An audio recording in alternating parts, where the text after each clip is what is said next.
Muy bien, ahora sí, vamos a continuar, amiguitos. Nos hemos quedado aquí en lo que era ya analizar acerca de los plaguicidas. Miren, les decía que a veces hay corrientes, ¿no? Pareciera que están en un extremo los orgánicos y en el otro los convencionales, ¿no? Como decir, no, yo como papa con gusano, y entonces yo no aplico. Y el otro más bien es como decir, las plagas nos van a ganar, así que tengo que aplicar. Entonces pareciera que no hubiera compatibilidad. Les comentaron que yo estoy en agricultura sustentable. Cuando entré al doctorado y propuse mi tema, porque yo voy a investigar sobre el uso de plaguicidas en Manchay Bajo, yo vivo cerca de Manchay, vivo en Cieneguía, y voy a hacerlo cerca a mi zona porque mi hijo me hizo una pregunta un día, ¿no? Que nos íbamos a tomar un juguito de fresa del mercadito que compramos, la fresita, y me dijo, ¿y este fresa, papá? Porque a veces me escucha, a veces lo llevo a Cañete cuando dicto charla en Valle Grande, se siente y escucharme. Como él es Asperger, eres bien tranquilo. Otros niños tienen, está tranquilo. Si yo le digo escúchame, me escucha, bien obediente. Si yo le digo juega, se va a jugar. El detalle es que él me preguntó algo y me dejó pensando, ¿no? Cuando estaba trabajando hace unos años, me dijo, papá, ¿y esta fresa tendrá eso lo que tú dices, los residuos? Le digo, buena pregunta, hijo. Tenemos que analizarlo. Entonces dije, cuando empiece el doctorado voy a plantearlo como tema, ¿no? Tengo que ver cómo es el uso y la sustentabilidad en la zona. Pero muchos se jalaron la vestidura, ¿no? Control químico, ¿cómo va a ser eso? Que nosotros somos sustentables. Entonces me costó un poco explicarles que yo también me sumo a la causa, ¿no?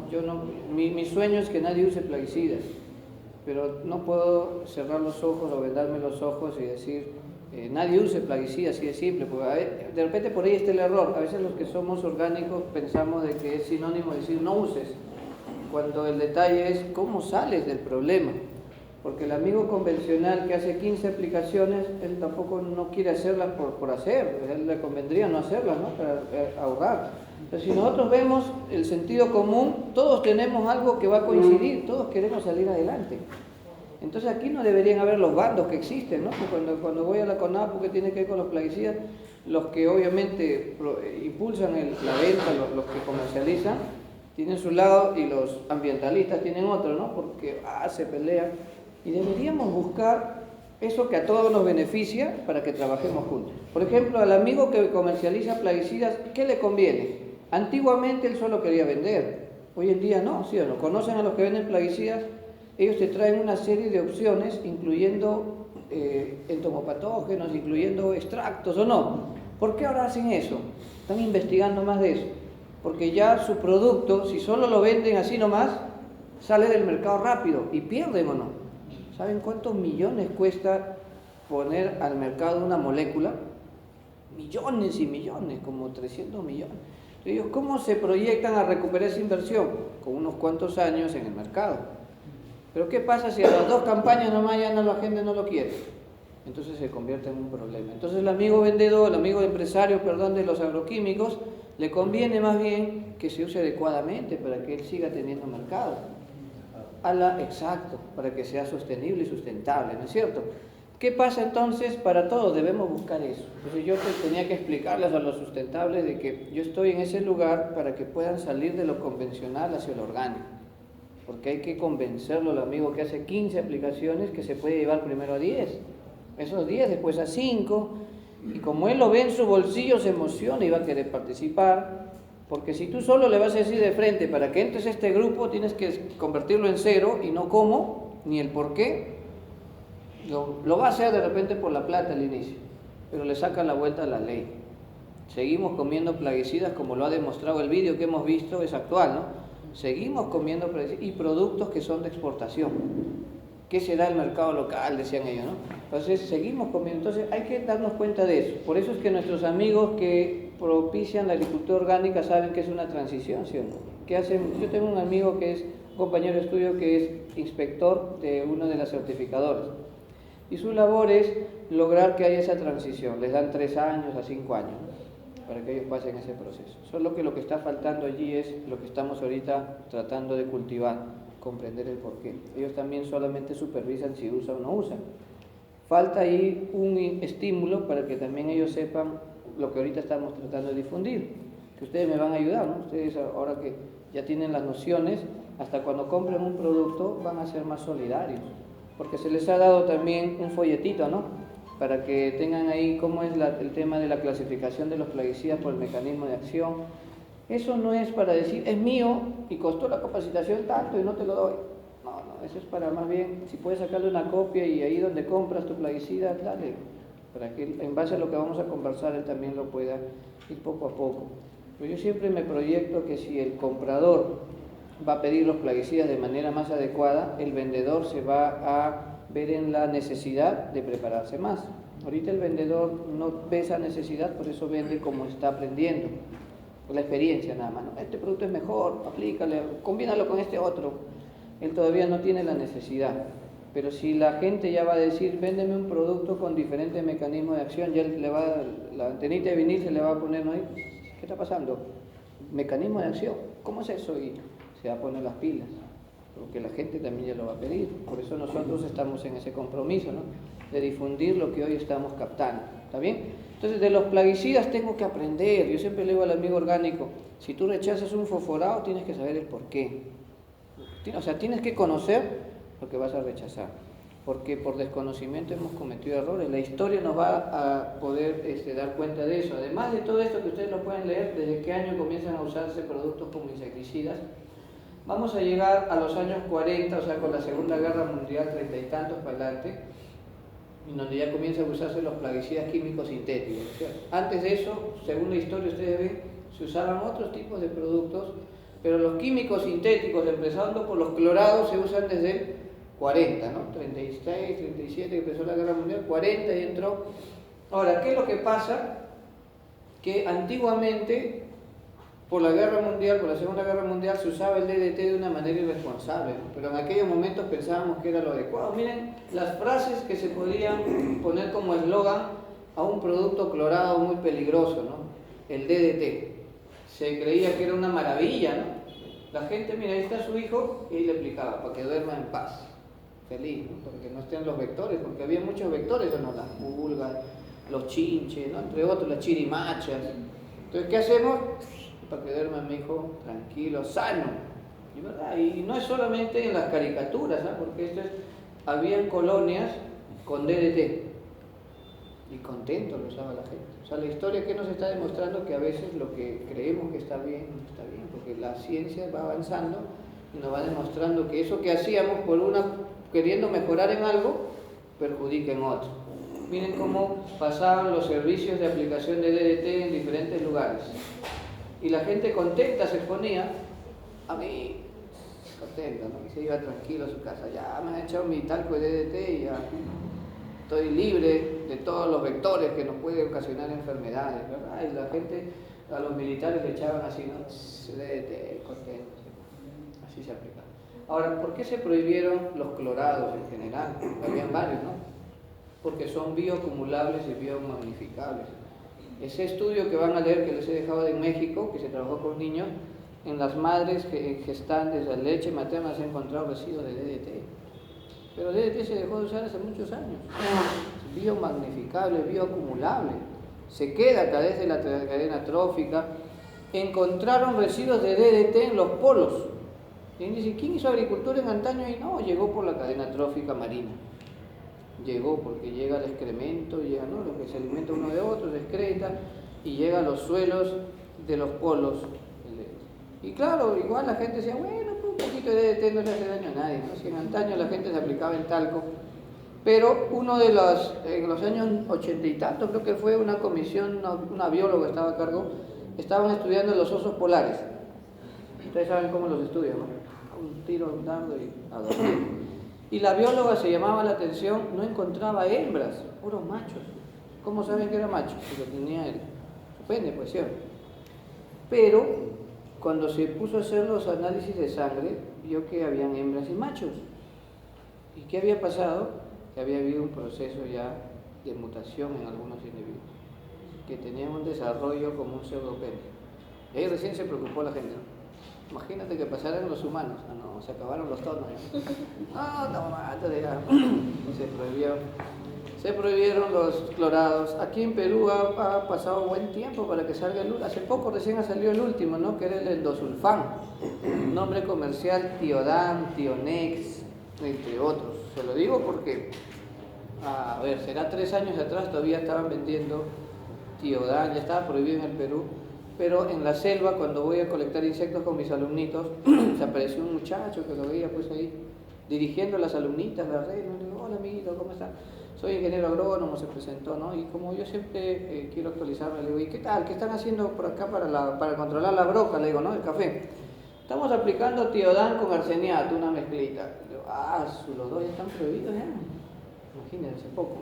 Entonces, lo que pasa es que hay gente que se había estoqueado y lo sigue todavía, ¿no? Y ese es el problema. ¿Por qué están prohibidos? Ya ustedes saben por qué. Está en nuestro organismo, sin darnos cuenta. Y si lo seguimos propiciando, bueno, las plaguicidas entonces son sustancias químicas. ¿Se acuerdan en colegio alguna vez les hicieron hacer de bolitas y alambre una molécula? A mí me dejaron porque llegué tarde un día de castigo. La molécula más grande, asado con mi alambrecito, las bolitas de Tecnopor, pintarlas de diferente color porque cada elemento tiene un color, ¿no? Y hasta me dijo, no, está mal, ¿por qué? Porque este elemento tiene más peso molecular, así que tienes que ponerle una bolita más grande. Bueno, pero eso nunca me olvido porque eso me ayuda a entender, es una sustancia química, es una molécula. ¿Ya? El plaguicida es una molécula. Y entonces pasa que la molécula se puede romper o no, por la luz, fotólisis, o por el agua, hidrólisis, ¿no? Los factores biológicos también, cuando esta molécula entra en la planta, también se va a desdoblar. Esas pequeñas fracciones de la cadena se llaman metabolitos, que ustedes van a escuchar, ¿no? Cuando te hacen un análisis de residuos te dicen de la molécula y también sus metabolitos. Muchas veces los metabolitos se convierten en más peligrosos que la molécula original. Ese es el caso del DDT, el DDA, DDE son más peligrosos. Hay otros que más bien se vuelven menos peligrosos. Por eso te has dado cuenta que hay plaguicidas que le hace efecto a una plaga y a otro no. Porque fisiológicamente de repente tiene las enzimas como para degradarlo de una manera que ya no le es tóxico en su organismo. O sea, no es tanto, lo enferma, ojo. Siempre una molécula puede ser tóxica, pero de repente no es tanto para un organismo, porque tiene la capacidad de detoxificarse. Entonces se enferma, ¿no? Como a veces te da un mareo, te enferma, pero después te pasa. ¿Me entienden? Entonces esa es la situación con los plaguicidas. Ahora hay fungicidas y atacahongos, acaricidas para ácaros, insecticidas y sucesivamente, ¿no? Entonces estas son las características que definen un plaguicida. Su toxicidad, ojo. La toxicología es la ciencia que es el estudio de la dosis, porque en esta vida todo es tóxico, nada es tóxico. Depende de qué, de la dosis. El agua, que es vida, si lo tomas en mucha cantidad te mata, ¿verdad? Hace poco un concurso, ¿quién toma más agua en Estados Unidos? ¿No? Decían, aguanta tu pis por un Wii. ¿Por qué? Porque estaban concursando el que más toma agua y se ganaba un Nintendo Wii. Y una señora de muy bajos recursos que su hijito toda la vida se escapa de casa para jugar a esa soncera. Dijo, voy a ganar ese concurso porque te cojo un seque en la casa. Tomó tanta agua, ganó, ni bien llegó a su casa se cayó. Tanta agua de tomar. Entonces todo es tóxico, nada es tóxico. Depende de qué, de la dosis. ¿Está bien? Depende de la dosis. Por eso es que dicen algunas personas que agarran un montón de pastillas y se quieren matar. Mucha dosis, no sobre, por eso no dicen a los amigos que tienen su dosis, no sobre, cuidado con la sobredosis, dicen, no, te pasa de la mano y te puedes morir. Entonces, todo es tóxico, nada es tóxico. Entonces la toxicología, la toxicidad es el tema para ver la dosis, y la dosis es en función a un peso. De broma siempre le digo a mis alumnitos, porque dicto toxicología en maestría, la parte práctica, le digo, bueno, si alguien se quiere suicidar, lo primero que tiene que saber es su peso. ¿Ya? Porque esos que se hacen la fiesta, que me suicido y hasta que venga la chica, te suicida, primero tu peso. ¿Cuánto pesas? Entonces agarra un producto y ve la dosis. Ahí, y la dosis es miligramos por kilogramo de peso vivo, ¿no es cierto? O mililitros por kilogramo. ¿Cuánto pesas? 70 kilos, listo. Tantos mililitros por cada kilogramo, multiplico por 7 veces. ¿Quieres consumir poco? Etiqueta roja. Esa es la dosis más, ¿no? Su dosis es menor. ¿Por qué? Porque es más peligroso. Etiqueta azul, la dosis es más alta. ¿Sí o no? Entonces todo es tóxico, nada es tóxico, depende de la dosis. La persistencia y el rango de acción. Tiene que ver la persistencia, que qué tanto se queden en la. Hay productos que varios días siguen, ¿no? Todavía haciendo efecto. Hay algunos que no. Por ejemplo, los piretroides rápido se desnaturalizan por la luz. Les afecta mucho la luz. Por eso hay que saber en qué horario aplicar los piretroides y todo, ¿no? Rango de acción. ¿Para qué tipo de insectos que tiene efecto y algunos que no, o ácaros. El movimiento en la planta, eso se relaciona ahora bastante con el modo y el mecanismo de acción. Quiero llegar allí. Hay una diferencia entre mecanismo de acción y modo de acción. Antiguamente a todos se le llamaba modo de acción. Entonces yo decía, ¿cuál es un modo de acción? Ah, que es el sistema nervioso. Modo de acción, tal cosa, ¿no? Actualmente, el modo de acción es cómo ingresa en el insecto. Puede ser por contacto, por ingestión, por fumigación, es decir, por el sistema respiratorio. Y lo han incluido también dentro con cómo se mueve en la planta. Hay sistémicos, ¿verdad? Hay translaminares, hay superficiales que se quedan en la superficie, entonces el insecto lo come y lo ingiere. Entonces es una ingestión y a la vez superficial. Todo eso es modo de acción. Entonces cuando tú vas a elegir un producto, primero tienes que analizar también su modo de acción. Hace un rato decía, ¿no? Si es un picador chupador, ¿qué elijo? Un sistémico. ¿Se dan cuenta? Si es un gusano comedor, uno de contacto, uno de ingestión, para que coma el sustrato y lo ingiere. Ese es su modo de acción. Ahora, el mecanismo de acción, ¿qué será? El mecanismo de acción es fisiológicamente en qué punto lo mata, qué sistema está afectando. Ahí sí entra a tallar los que entran al sistema nervioso, al sistema de la respiración celular, al sistema endocrino, o sea, ¿dónde lo afecta? Que eso es lo que vamos hoy día a ver, así lo vamos a detallar muy bien eso, ¿ya? Entonces, ese es el mecanismo de acción. Y obviamente hay una responsabilidad ambiental, por eso la idea, les decía, a la larga es que cada día usemos menos plaguicidas, porque lo que hoy se puede creer que está normal, no tiene nada de peligro, en el futuro algunos verán nuestras fotos, así como estamos viendo ahora la del DDT, ¿no? En el futuro verán y nos dirán, tocó jugo, miren lo que hacía. ¿No? Porque algo de lo que hacemos ahora después se va a descubrir. Entonces hay que tener cuidado, por eso lo ideal sería entonces tratar de evitarlo lo menos posible, ¿no? O sea, que no se use, ¿no? Pero si vamos a usarlo, hay que usarlo bien. Yo no puedo jugar a ser bombero, yo no voy a estar usando, encomendándome todavía, no, Dios, Diosito, voy a aplicar esto, ojalá que funcione. Este año agarro cargo, yo agarro cargo y pongo todo, ¿no?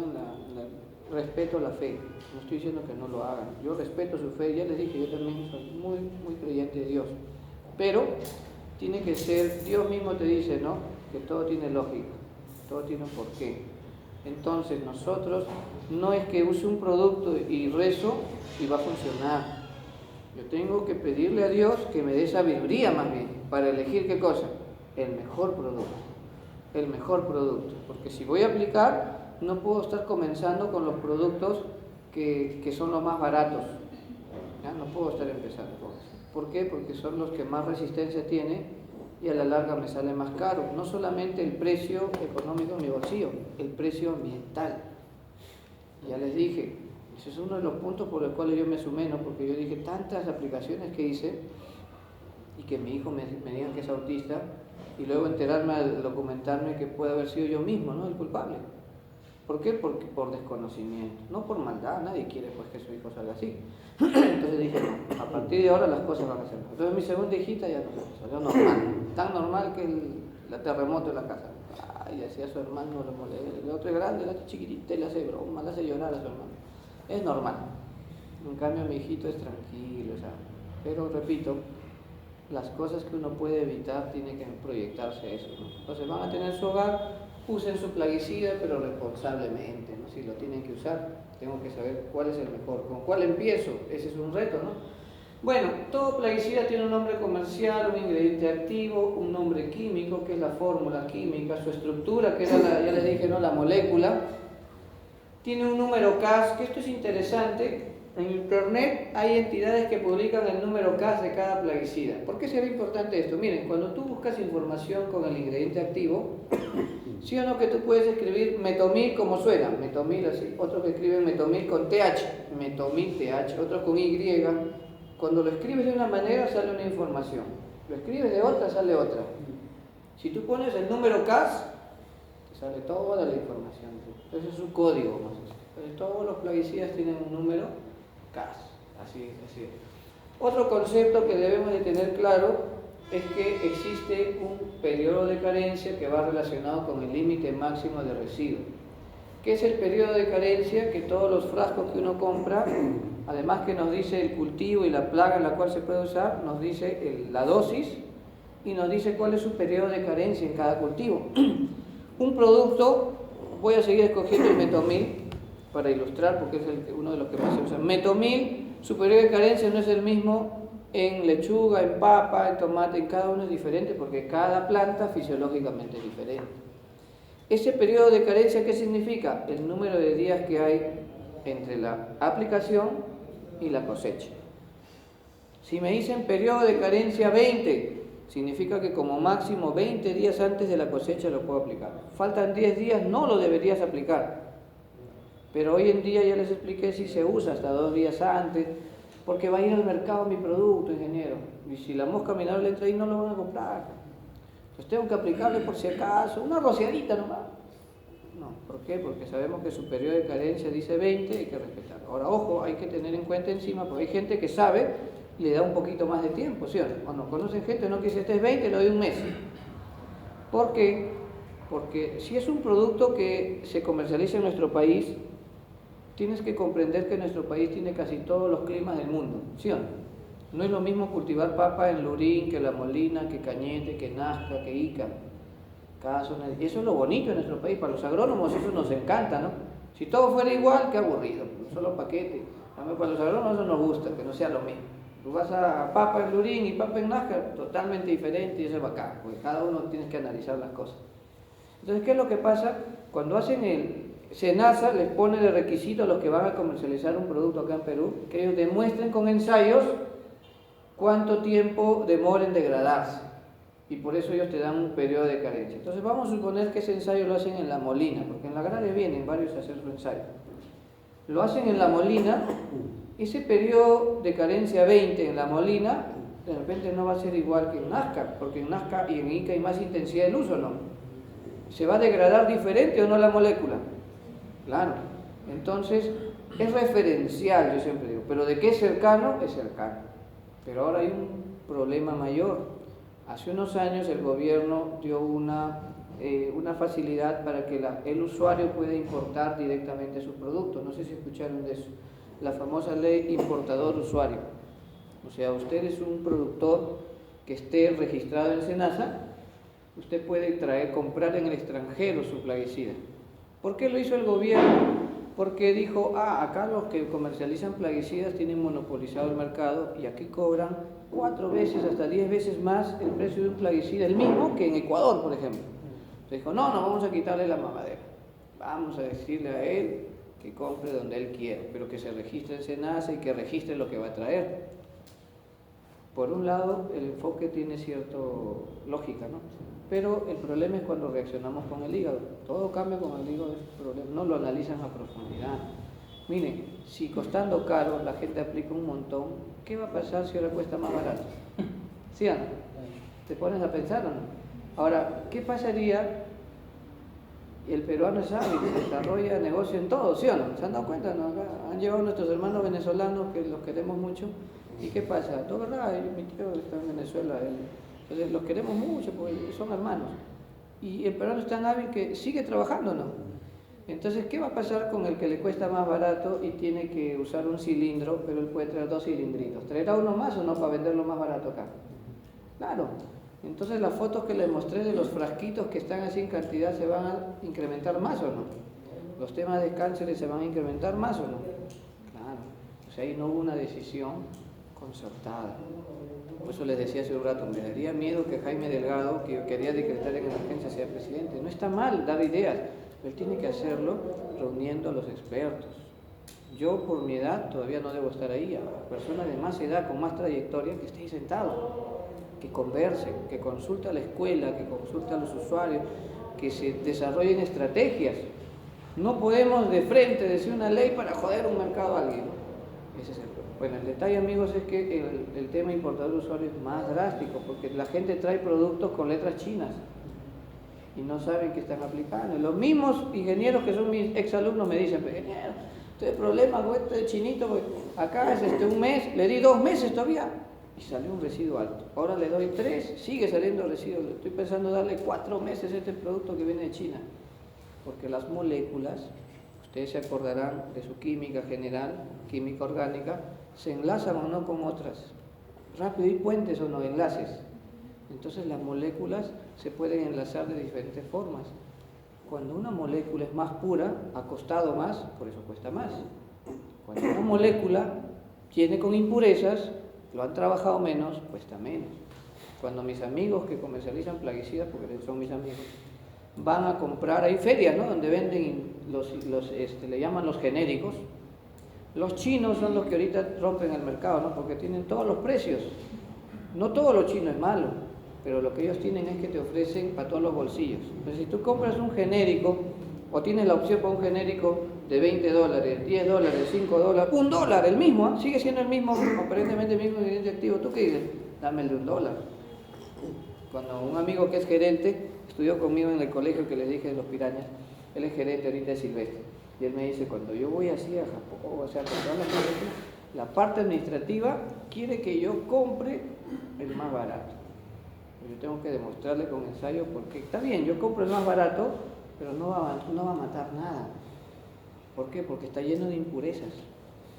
Sigue siendo la molécula que les dije, pero está lleno de otras cosas que lo puede inactivar. Y prueba de eso es que, ¿verdad?, tú lo usas. ¿Por qué crees que de un ingrediente activo X de una firma te resulta diferente a otra, o no? Las mismas empresas de agroquímicos traen opciones, por eso. Él va y trae 3 opciones. Las 2 extremos lo usan, el más barato y el que pueden adquirir más carito. Entonces ahora se hablan de clones.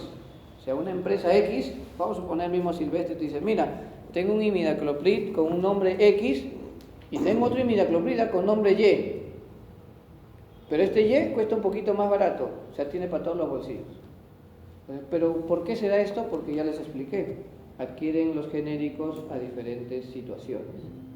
Entonces, cuando una molécula se trabaja más, va a costar más. ¿O no les no han vivido esta experiencia? ¿Cuál cuesta más? ¿La cipermetrina o la alfa-cipermetrina? ¿Cuál costará más? La alfa. La alfa-cipermetrina. ¿Por qué sucede eso, ingeniero? Si los dos son cipermetrina. Yo isómero y más. ¿Cuánto? Yo isómero y más. Claro. ¿Qué es lo que pasa? Que la molécula como tal tiene los famosos isómeros.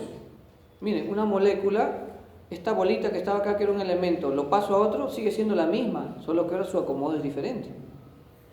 Si a una molécula lo roto también un poco, ya es un estereoisómero. Esto es química, ¿no? Yo también no me gustó mucho, pero ahora entiendo el porqué. Cuando me comenzaron a contar esto, dije, por eso me enseñaron los isómeros, cis, trans, estereoisómeros.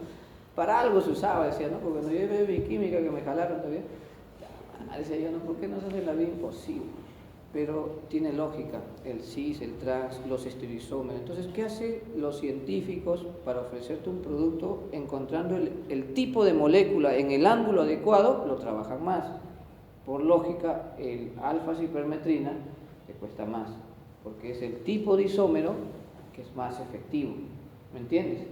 No significa que una cipermetrina no va a actuar, pero tienes menos probabilidades porque hay una mezcla de isómeros ahí. No lo han trabajado mucho. Y encima de eso, si es que los amigos que te ofrecen más cochinito, porque tiene más moléculas, o sea, no está tan puro, pues no trabaja casi nada. Por eso uno como que vive haciendo ensayos, ¿no? Diciendo cuál de los productos, el mismo ingrediente activo, pero de cuál casa me funciona más, por esos detalles. Que tú no sabes al final qué genérico adquirieron. Bueno, entonces el periodo de carencia nosotros tenemos que tomarlo con pinza, es referencial. Y va de la mano con el límite máximo de residuo. Cada molécula tiene un límite que se ha evaluado, esto en roedores por si acaso, no se evalúa en humanos, se evalúa en roedores. Ellos ven en qué proporción, qué dosis, en qué concentración va a ser ya, que tiene efectos teratogénicos, cancerígenos, en la descendencia de estos roedores, ¿no es cierto? Encuentran un valor, lo dividen entre 100 y entre 100 más todavía. Un 100 por seguridad y un 100 porque es el cambio rata-hombre, dicen, ¿no? El hombre es 100 veces más rata, ¿no? Entonces ahí le hace la conversión. Entonces ese valor del límite máximo de residuo es mucho más, como dice, mínimo a lo que encuentran ellos. Pero así es, esos son los factores de bioseguridad. Entonces ese dato del límite máximo de residuo está publicado, ¿no?, para acá, dependiendo en qué cultivo va a trabajarse. Y con eso trabajan nuestros amigos que nos compran, ¿no? Por eso los amigos que exportan tienen permiso para usar ciertos productos nada más. Y cuando se evalúe su producción, van a ver si está dentro del límite máximo de residuo. Y para que ellos no salgan de ese máximo, tienen que respetar el periodo de carencia. ¿Se entendió? De eso se trata. Ahora, cuando uno aplica, deja un depósito y queda en la superficie y va ingresando en el tejido vegetal, ¿no? Y eso que ingresó, cada día se va a ir degradando por la luz, por el agua, o sea, fotólisis, hidrólisis, y también se va a ir degradando por aspectos fisiológicos, biológicamente hablando. Entonces, cada día va a haber menos residuo. Eso que queda se llama residuo. Esto es una ilustración de lo que es el periodo de carencia. Si el periodo de carencia es 14, significa que 14 días antes de que se coseche es el día máximo que se debe aplicar. Si yo apliqué acá, en 14 días justo va a estar debajo del límite máximo de residuo. Por eso es que nos dicen que respetemos los periodos de carencia, para que tenga un residuo mínimo, nada riesgoso. Cada cultivo, para cada producto, tiene un límite o tolerancia diferente, ¿no? Y también su periodo de carencia es diferente en cada producto para cada cultivo, ¿no? Bueno, las curvas de disipación lo hacen, pero quiero aclarar esto porque muchas personas me dicen, sí, nosotros en el mercado también hacemos, salud, salud. ¿Cómo puedo hacer yo? Me dicen, no, porque claro, como yo compro mi producto chinito, lo voy a hacer. O sea, las empresas que tienen recursos, ¿qué hacen? Aplican el producto en una planta X, vamos a decir palta, ¿no? Lo aplican y van a analizar en hojas, en fruto, cómo va el residuo en el transcurso de los días. ¿Saben dónde está el problema? Para que ustedes lo enfoquen así donde trabajen. El problema es que cuando tú haces una sola aplicación, sucede lo que encuentras en la curva. En ese número de días se ve.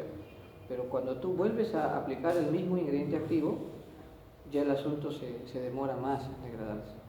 ¿Me entienden? O sea, cuando uno dice metomil se degrada rápido, si lo aplicaras una sola vez. Pero si lo aplicas dos, ya demora mucho más. Si lo aplicas 3 veces en la campaña, entonces eso no estamos evaluando. Lo que ellos deberían hacer es justamente eso, hacerle varias aplicaciones. O sea, deberían replicar lo que hacen en la realidad en el lote, ¿no? Si voy a hacer varias aplicaciones, hazle lo mismo y hazle la curva. Eso, porque cuando tú le haces una sola aplicación, sucede esto, ¿no? Los casos. Para un herbicida se degrada rápido, al 6º día ya está debajo del límite, porque cada uno tiene su valor de límite, 0.05, 0.05 por acá, al 6º día ya está por debajo, ¿no? En 6 días digo yo, ya no hay problema. Claro, pero eso sí es que es una sola aplicación. Pasa lo mismo, por ejemplo, con este otro insecticida, metomil. Al 2º día ya está debajo, ingeniero. Sí, eso sí, eso es una sola vez. Pero si tú aplicas varias veces en la campaña, en esa segunda aplicación ya no va a ser en 2 días, ya puede irse a 20. En una tercera, imagínate cuánto va a ser. Entonces, de eso se trata esta partecita, porque sí es cierto, estudios de ustedes lo encuentran para sustentar, este producto se degrada muy rápido, dicen, ¿no? Está muy bien, pero solo si lo hacen en una sola aplicación. Hay que leer lo que contiene la etiqueta, no se olviden de esos detalles, todo, para saber qué cuidados tener. Y aquí en esta etiqueta están las bandas toxicológicas, ¿no? Que nos dan la información. Estas son las bandas toxicológicas, desde azul hasta rojo, que tiene 2 niveles, altamente peligroso y extremadamente peligroso. La tendencia actual, ya así como ya no queremos usar plástico, ¿cuál es? Que ya no usemos las etiquetas rojas, ¿no? Ya al menos eso es algo que es un avance, ¿no? La gente ya no, cuando va al tienda y le muestra uno rojo, como que ya pregunta, pero no hay uno azul o amarillo, ¿no? Ya se está cuidando. Está bien, por ahí estamos partiendo, pero hay que ir un paso más adelante todavía. ¿Qué es la DL50? La dosis letal media. ¿Y qué es la CL50? La concentración letal media. Eso se habla en fumigantes. La DL50 es el producto. Por ejemplo, vas a aplicar un metomil, lo preparas, tiene que evaluarse en función a peso. Nosotros cuando vamos a aplicar en un campo no pesamos a los gusanos, ¿no? Para saber cuál es su dosis. ¿Qué hacemos nosotros? Usamos concentración. A nosotros nos dicen, aplique 200 mililitros por cilindro. Es un volumen, en otro volumen es una concentración. Pero ¿qué han hecho ellos para darte esa recomendación? Ellos sí han hecho un estudio de dosaje. Nosotros en el laboratorio podemos hacer así, ¿no? Agarramos a los gusanos, agarramos 100 gusanos, lo pesamos y sacamos el peso de cada gusano. En función a su peso, le aplicamos microgotas con diferentes concentraciones para encontrar su dosis.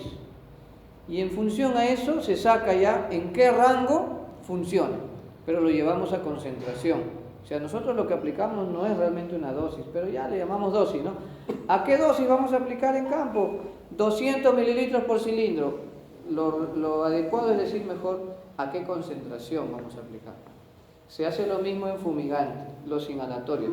Resulta que los insectos respiran mediante unos tubos y afuera tiene un huequito que se llama espiráculo.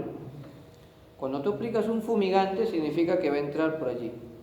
Y eso también se habla en CL50. ¿Y cuál es el concepto? La dosis a la cual como mínimo mueren el 50% de la población. Si tú tienes acá 100 moscas en una urna y le aplicas esa dosis, como mínimo mueren 50, pueden morir 60, 70, pero si murieran 49, está fallando, no es la dosis letal media, ¿está bien? Igual lo mismo en concentración. Hay una proporción inversa entre lo que es la toxicidad y la dosis. Si es muy tóxico, la dosis será baja, como le dije hace un rato, ¿no? Y si es menos tóxico, su dosis será muy alta, ¿ya? Eso sí hay que tenerlo claro. Bueno, los pictogramas también nos dan una información. Aquí en la misma etiqueta ustedes encuentran unos pictogramas, ¿verdad? Unos dibujitos. Todo eso tiene base legal, por si acaso, todo este color. Algunos dicen, ¿por qué no lo hacen de fondo rosadito? Porque sea mejor, somos hinchas de Boys.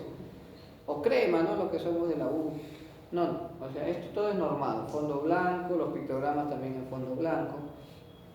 ¿Ya? Entonces, estos pictogramas nos dan cierta información de los cuidados que hay que tener. ¿No? Todos los cuidados de que bañarse después de aplicar, por si acaso algunos no se bañan, así se van a dormir. A quienes puede afectar. Y esto de aquí es solo una muestra porque esto es otra capacitación, ¿no? Todo lo que tiene que ver con equipos. En la Universidad Agraria el especialista en esto es el doctor Javier Vázquez, por si acaso. Ustedes lo conocen porque él para viniendo acá en diferentes lugares. Es el que trabaja en este tema. Obviamente yo trabajo con él porque dictamos lo que es plaguicidas, toxicología, ¿no? Pero él es el especialista, ¿no? Si acaso quieren que los visite, él es el indicado, porque esto es otro mundo, esto es muy importante. ¿Cómo sabe usted si al elegir el producto adecuado, que es lo que estamos conversando ahora, va a llegar también al lugar adecuado? Esos equipos. ¿Alguna vez te has preguntado si el equipo que estás usando es el adecuado? Algunos saben que su equipo no quiero ni preguntarlo porque sé que te está fallando. Entonces, ¿con qué propiedad compras un producto? Estás gastando tu plata en vano. Tienes que calibrar. O sea, las nociones básicas en este tema, que es muy amplio, son dos. Calibración y verificar si llega o no llega. ¿Cómo se verifica eso, profesor? Calibrar, la noción básica es cuánto de agua gasto. Entonces le pongo a mi equipo un volumen de agua conocido, aplico un área conocida y veo, ¿no?, por diferencia cuánto se gasta en esa unidad y lo replico. Lo llevo una hectárea, un lote. Necesito saber el gasto de agua, eso es básico. ¿Ya? No se olviden de eso. Necesitas tú saber cuánto se gasta de agua porque justamente vas a aplicar un producto en función a tu gasto. Por eso necesitamos saber cuánto de agua, porque muchas veces la recomendación de uso te viene por cilindro, pero otra vez te viene por hectárea, ¿o no? Claro, a veces las recomendaciones te vienen por hectárea. Entonces tú debes de saber cuánto de agua vas a gastar.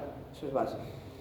Lo otro es saber si tu producto llega o no. Vamos a verlo así rápidamente. Bueno, esto de los equipos, ya les dije, hay que agregarle y tienen sus fórmulas, ¿no? Lo bueno es que las empresas que te facilitan estos equipos más sofisticados, ellos mismos te dan la capacitación gratuita de cómo calibrar su equipo con las fórmulas respectivas.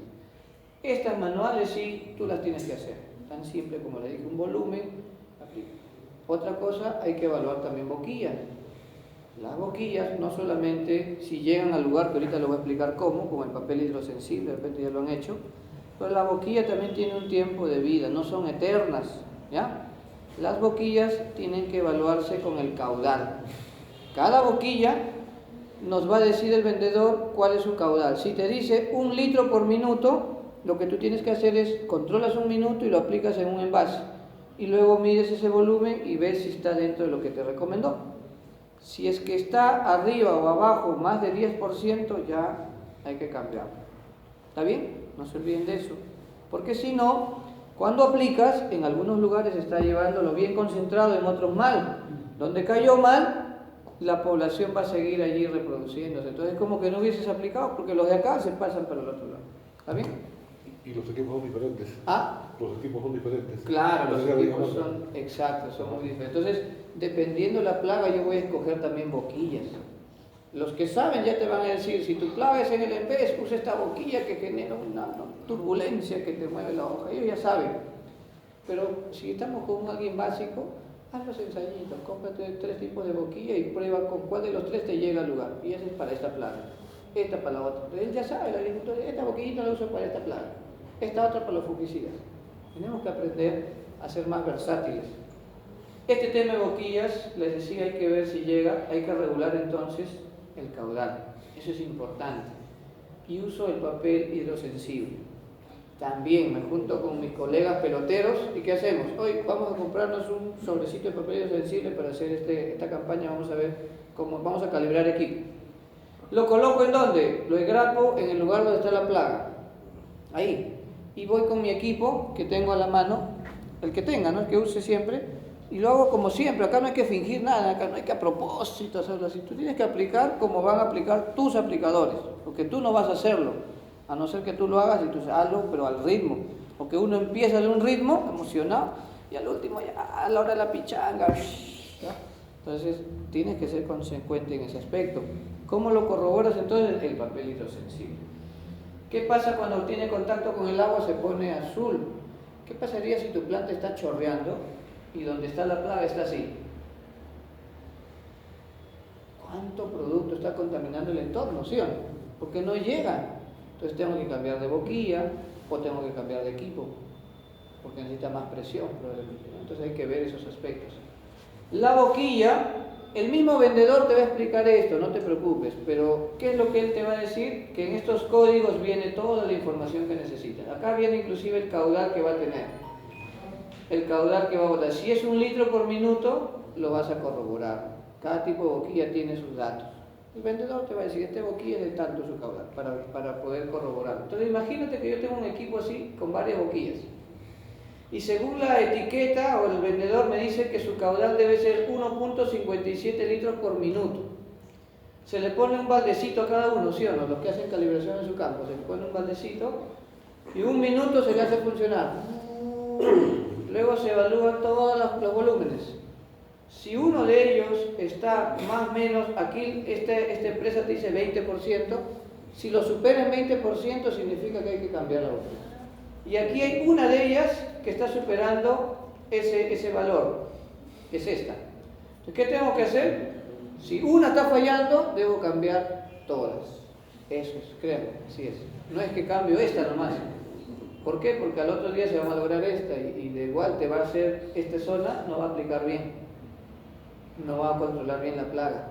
Entonces tú tienes que cambiar todo el juego. Es así, es la única. Bueno, ya les dije un capítulo aparte de lo que es tecnología de aplicación, pero les hemos explicado lo básico, ¿no? Calibrar, ver caudal y ver si llega al lugar de la plaga con el papel hidrosensible.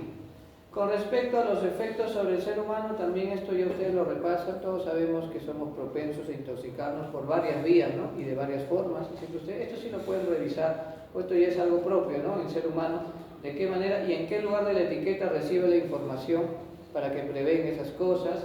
Pero ustedes saben que lo básico es que todos tenemos que tener, que vamos a aplicar un equipo de protección que debe lavarse también adecuadamente, porque la intoxicación puede ser por contacto, por ingestión o por inhalación, ¿no? Para los que están ahí, los niños, a veces que vienen, papá, ¿qué estás haciendo?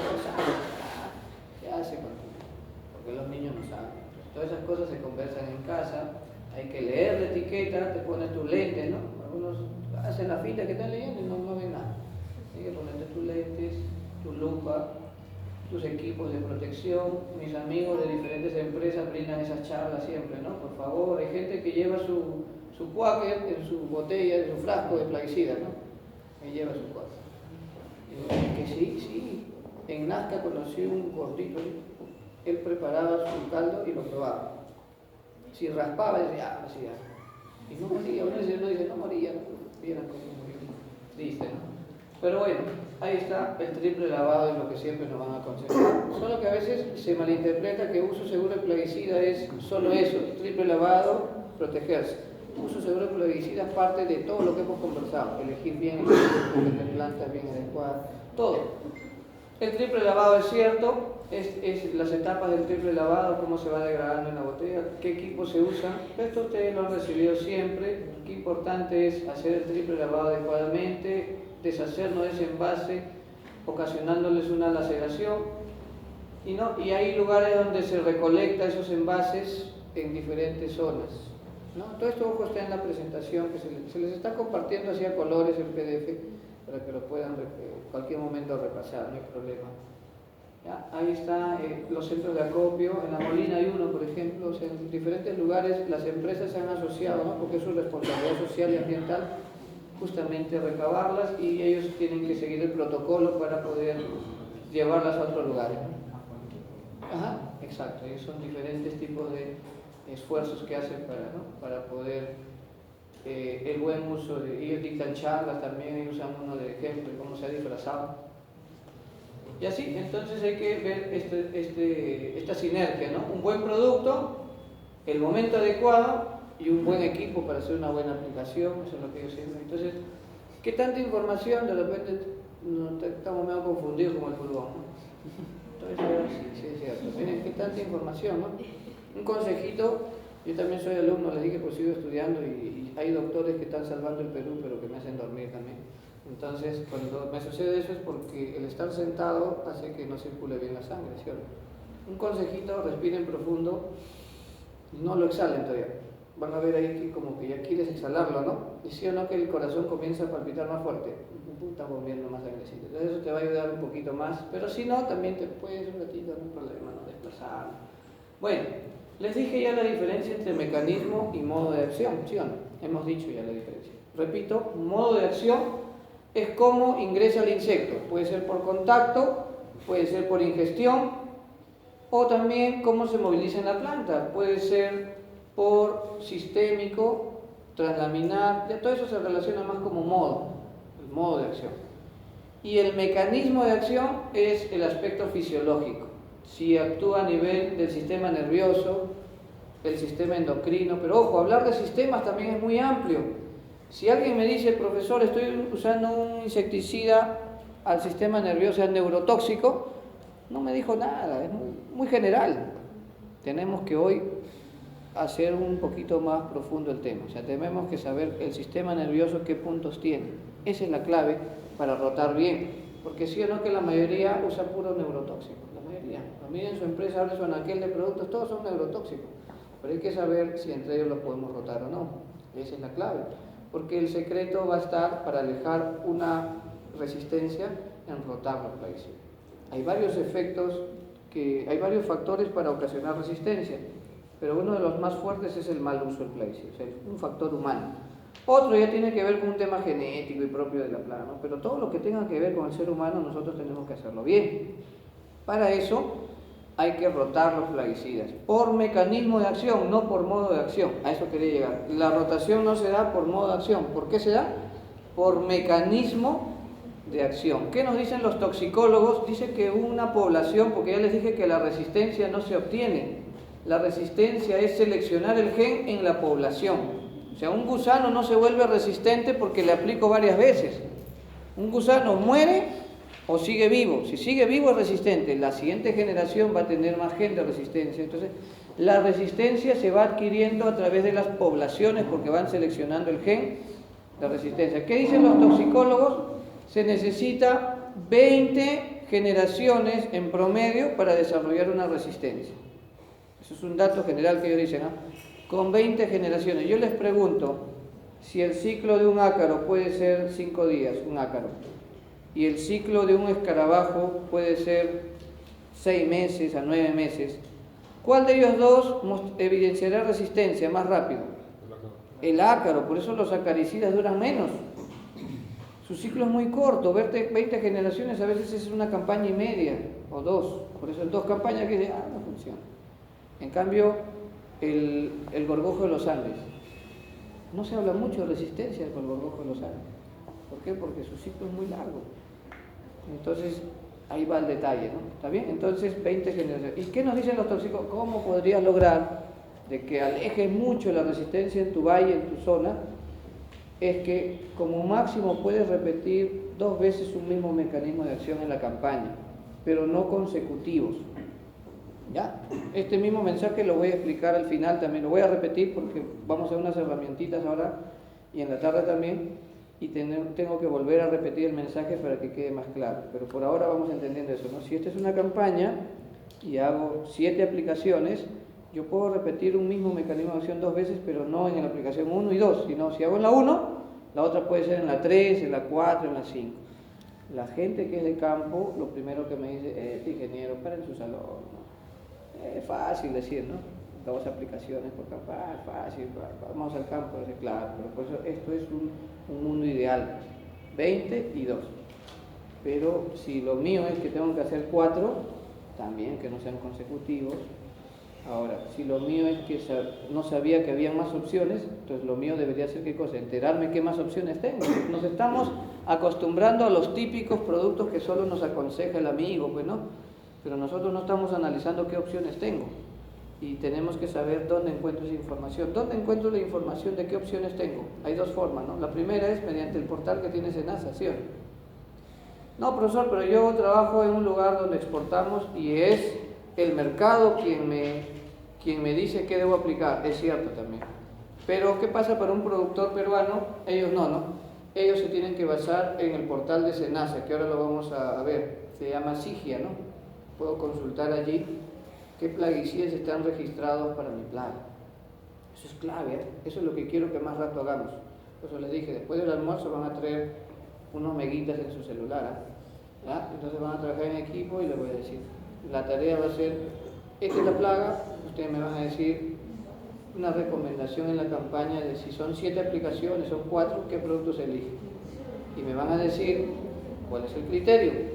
Pero yo lo voy a explicar. Ojo, no se preocupen, que ya les dije que cuando uno hace un examen, aquí lo que queremos es ¿qué cosa? Entretenernos, porque esto es lo que deberíamos hacer ante un problema, ¿ya? Si tenemos un problema deberíamos ver en qué opciones tengo y con cuál debería iniciar. Y si tú me preguntaras, no profesor, ¿y con cuál iniciaría usted? Con el producto o el mecanismo de acción que todavía no se usaba. Porque obviamente la población no tiene el gen de resistencia todavía seleccionado. Habrá unos cuantos sí. Profesor, pero eso es carísimo, sí, pero la dosis va a ser bien baja. Profesor, pero me va a sobrar producto, ya te explicaba, entonces hay que comprarlo en grupo. Y hay que a otros también transmitirle de que este producto nos va a salir más barato, porque vamos a tener la población tan baja que en una segunda aplicación, un metomil que antes no hacía nada, me lo va a tirar abajo. Entonces, con pocas aplicaciones voy a tener una campaña tranquila. Ese es, ¿no? Más o menos, si alguien pregunta, ese elijo yo. No voy por el precio, sino voy por lo que... Entonces, ¿qué necesito yo si he llegado recién ahí, que vamos a suponer, recién me contratan acá en ICA a trabajar, ¿no? Un grupo de productores, algo?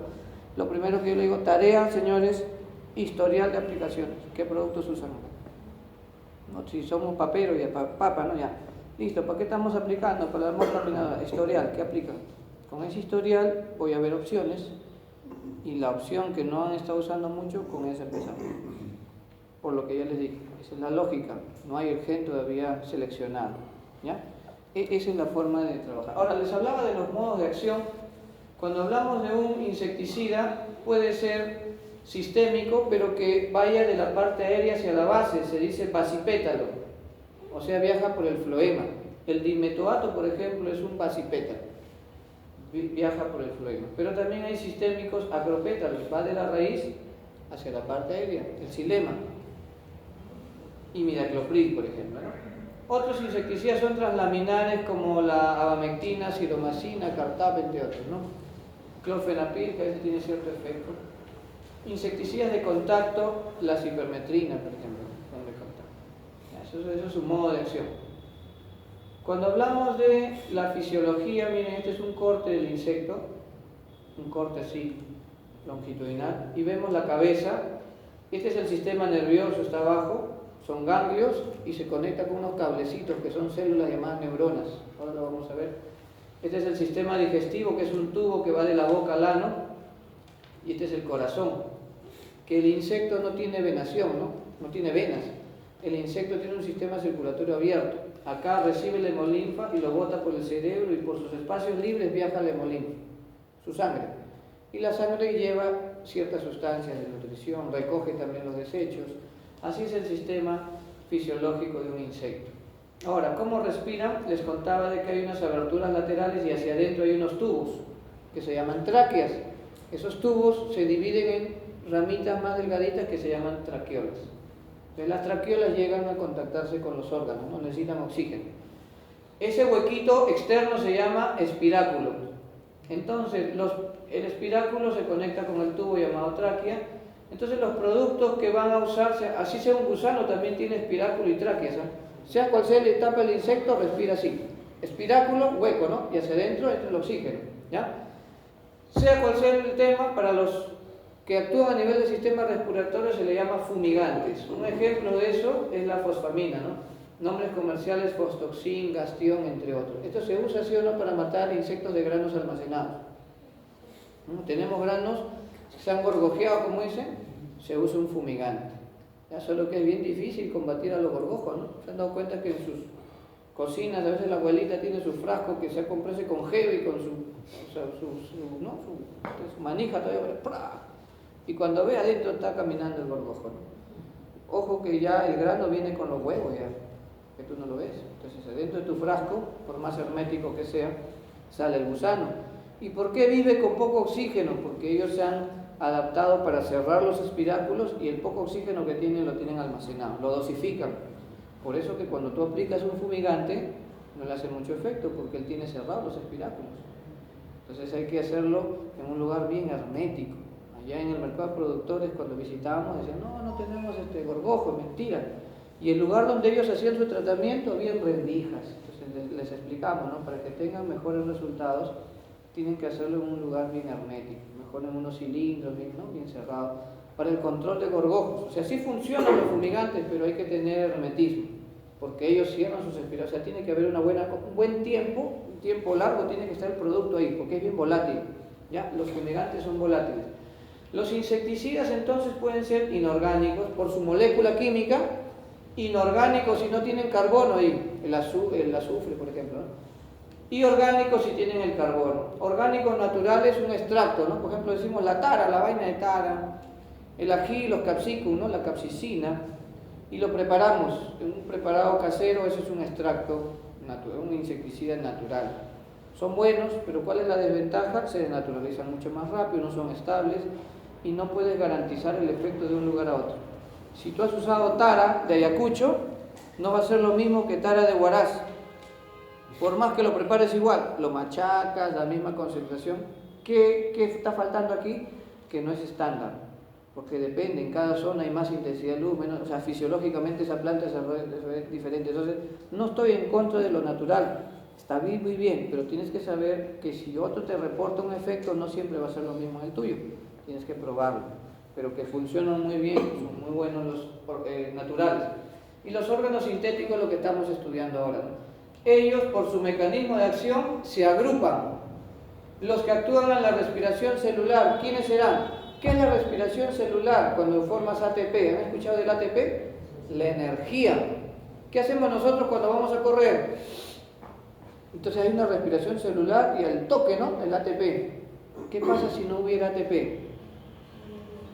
¿Viste esa propaganda de Vitatón, el pata que está así, viene su chica ahí, en bikini todavía? Y la chica lo cachetea, nada. Triste su vida. Claro, ¿qué pasa con el gusano que no puede formar ATP, producto de un plaguicida que le evita? Por más que esté la hembra, bueno, en este caso la comida ahí, no va, no tiene energía. Es un macho y la hembra le está liberando la feromona para reproducirse, no puede ir. Entonces, estos plaguicidas que evitan que se forme ATP son muy importantes. Es una alternativa muy interesante para los neurotóxicos. Los neurotóxicos son los que más usamos, pero hay buenas alternativas en los que actúan a nivel de la síntesis de ATP. Lo vamos a ver, ¿no? Después. Luego, algunos desintegran las paredes del estómago. Ese es el Bacillus thuringiensis, o sea, sistema digestivo. Recuerden que les dije sistema nervioso, circulatorio, digestivo. Por el tiempo solo les dije, hermano. Yo en mis clases hago todo un ciclo de sistemas, ¿no? Porque cada vez que lo conoces más, lo entiendes más por qué elegir un producto versus otro. Ahí viene el tema, ¿no? ¿Cómo voy a elegir un producto? Es porque cada día conozco un poquito más y por algo, por un porqué, ¿no? Se está eligiendo, ¿no? Este producto, ¿ya? Entonces, neurotóxicos tienen el 70% o 90% de lo que hay en una tienda son neurotóxicos. Tú vas a comprar, casi todo es neurotóxico. Y les preguntas, ¿por qué vendes puro neurotóxico? Porque la gente lo lleva. Si tú tienes tu carreta y vendes galletas de soda hay muchas, ¿no? Muchas marcas. ¿Cuáles traes para vender? Las que la gente pide, pues. Si tú estás vendiendo plaguicidas, ¿qué es lo que vas a traer en mayor cantidad? Lo que la gente te pide productos baratos, te pide productos, ¿no? que mate todo. Bueno, el otro detalle es que también hay inhibidores de síntesis de lípidos. Los lípidos son importantes. ¿Alguna vez han aplastado una pupa? ¿Han encontrado alguna vez una pupa? ¿La han aplastado o no? ¿Qué hay adentro? ¿Grasa o no? ¿Tejido lípido cierro? ¿Se ve crema o no? Es un líquido. Hay mucha acumulación de lípidos en la etapa inmadura, cuando es gusano, cuando es insecto inmaduro, porque en la etapa de pupa va a usar un desgaste energético, ¿sí o no? Un gusano todo feo se convierte en una mariposa bien bonita.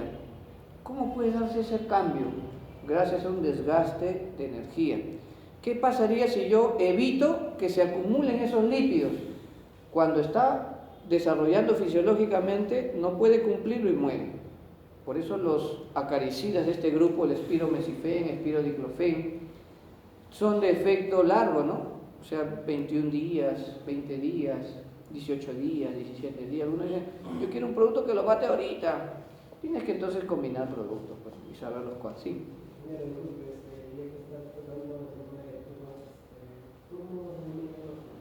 No, en el tema de las pupas es la etapa en la cual el insecto no se alimenta. Prodiplosis también. Prodiplosis es un díptero y la larva que está en el tejido tierno se tira al suelo a empupar. Esa prepupa es una etapa así que en el suelo desarrolla un contenido salival para llenarse de unos terroncitos, ¿no? Se oculta y en esa etapa de pupa no se alimenta. No, en la etapa de pupa no hay alimentación. Por eso la acumulación de lípidos es importante en las primeras etapas, ¿no? Entonces, en la etapa de pupa no se alimenta. Y de ahí emergen los adultos. Ahora, bueno el comentario porque no se olviden del comportamiento. Los trips, prodiplosis también empujan en el suelo. Entonces, la persona que no conoce eso hace una aplicación, 3 días después está renegando. Otra vez hay bastante. Tú has aplicado a la parte aérea. Tienes que comprender que van a subir los que estaban empupando abajo, ¿no? Entonces tú tienes que proyectarte a hacer 2 aplicaciones como mínimo, ¿sí o no? Por el comportamiento, no porque yo quiera que compren. Algunos dirán, tiene su empresa de agroquímicos, quiere que compren. No, es por el comportamiento. Pasa lo mismo con las pulgas. Si se ha infestado tu techo, ¿nunca te ha pasado que tu suegra te dice, oye, pero tú que eres agrónomo, mátate? Lleno de pulgas, ¿no? Haces una aplicación, los matas, a los días siguientes de nuevo infestado. ¿Por qué? La pulga tiene un ciclo completo, tiene huevo, tiene larva, tiene pupa y tiene adulto. Lo que tú ves en el perrito son los adultos. ¿Dónde estarán las larvas? ¿Te has preguntado? Por las grietas. Y las mamás le regurgitan sangre para que coma. Entonces, si tú conoces el comportamiento, tú le dices a tu suegra, vamos a hacer 2 aplicaciones por si acaso. Entonces, con cuidado, todas las cosas. Como mínimo 2. Ahora, todo depende de tu evaluación. Hiciste 2, requiere una más, tienes que hacer una más. Pero no porque quiera que compre más plaguicidas, sino es por el comportamiento, donde desarrolla el ciclo. Bueno, y los últimos son los reguladores de crecimiento. ¿Han escuchado cuando dicen, he aplicado un inhibidor, he aplicado un ecdisonoide? Miren, aquí vamos a hablar de eso. La muda se da gracias a las hormonas. Hay hormonas de la muda llamada ecdisona y otra es juvenil. Si tú aplicaste un producto que se parece a la ecdisona, es un ecdisonoide, se parece. Pero la gente tiene la tendencia de llamar a todos estos inhibidores. No todos son inhibidores, también lo vamos a conocer ahora. ¿Quiénes son inhibidores? ¿Quiénes son ecdisonoides? ¿Y quiénes son juvenoides? Entonces, nosotros nos vamos a quedar ahorita porque vamos a ir a almorzar, ¿no? Nos vamos a quedar ahorita con esa expectativa.